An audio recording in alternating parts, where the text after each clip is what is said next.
अब तो धीरे धीरे कलयुग समस्त प्रकार से राज्य में सीमित मात्रा में विद्यमान हो गया। लेकिन एक दिन कथा तो सब जानते हैं कि राजा परीक्षित स्वयं मोहित हो गए जरासंध के उस मुकुट पर, जिस पर 20,800 मणियां लगी थी। और उस मुकुट को जब अपने शीश पर धारण किया तो स्वतः कलयुग का प्रभाव उनके मस्तिष्क पर आ गया। वन में शिकार खेलने के लिए गए और जब प्यास लगी, एकदा दनुरुद्धम्यम विचरन् मृगायाम वने मृगानुगतः श्रान्ताः शुधिज तृष्णो भृशम्।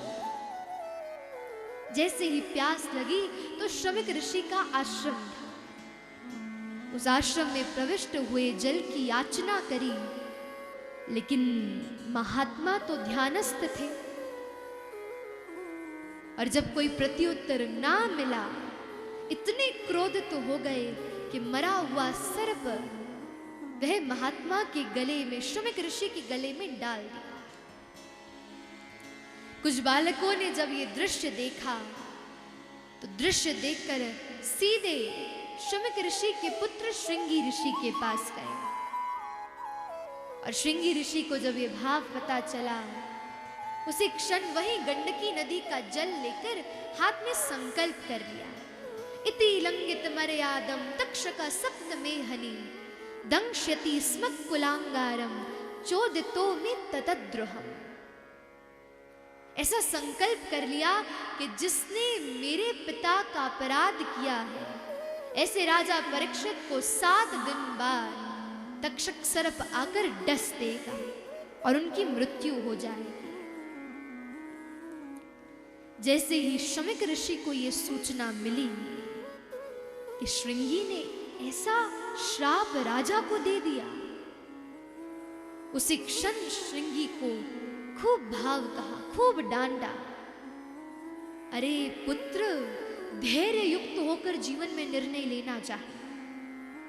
तुम जानते हो राजा को तुमने अपराध, छोटे से अपराध के कारण इतना बड़ा दंड दे दिया। अरे संसार में अराजकता फैल जाएगी। यदि राजा नहीं होगा तो कोई भी अनुशासन नियंत्रित नहीं रहेगा।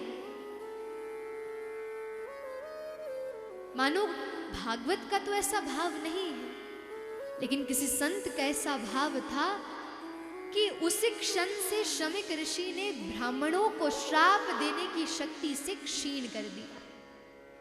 बोले क्यों? बोले आगे आगे कलयुग आ रहा है, यदि ऐसे श्राप देने का भाव होता तो ब्राह्मणों के बालक तो हाथ में ही जल लेकर घूमते। बोले क्यों? बोले निकालो 500, नहीं तो श्राप दे देंगे आपको। ऐसी परिस्थिति हो जाती। इसीलिए वो जो श्राप दिया गया वो अत्यधिक श्रेष्ठ था। श्रमिक ऋषि ने गौरमुख को भेजा कि जाओ जाकर राजा परीक्षित को संकेत करो। जैसे ही राजा परीक्षित को संकेत मिला, विचार करने लगे। अद्यैव राज्यम बलवृद्ध कौशम प्रकोपितो ब्रह्म कुलानलो में। अरे आज मेरे ये हाथ टूट क्यों नहीं जाते? ये मेरा राज्य जल क्यों नहीं जाता? क्यों? क्योंकि आज मैंने एक भक्त का, एक वैष्णव का अपराध किया है। जैसी ही परिस्थिति बनी, उसी क्षण परीक्षित जी की पत्नी आई। बोली अरे आपको कोई वरदान नहीं मिला, श्राप मिला है।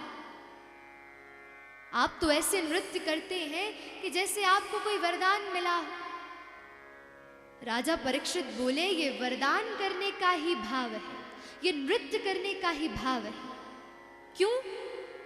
बोले ब्रह्मा की कृत्य सृष्टि में संसार में कोई व्यक्त नहीं कर सकता कि उसकी मृत्यु कब हो, लेकिन निश्चित आज मैं व्यक्त कर सकता हूं।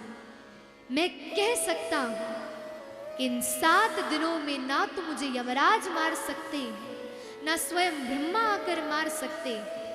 क्यों? क्योंकि ये ब्राह्मण का एक प्रकार से मुझ पर श्राप नहीं, वरदान है।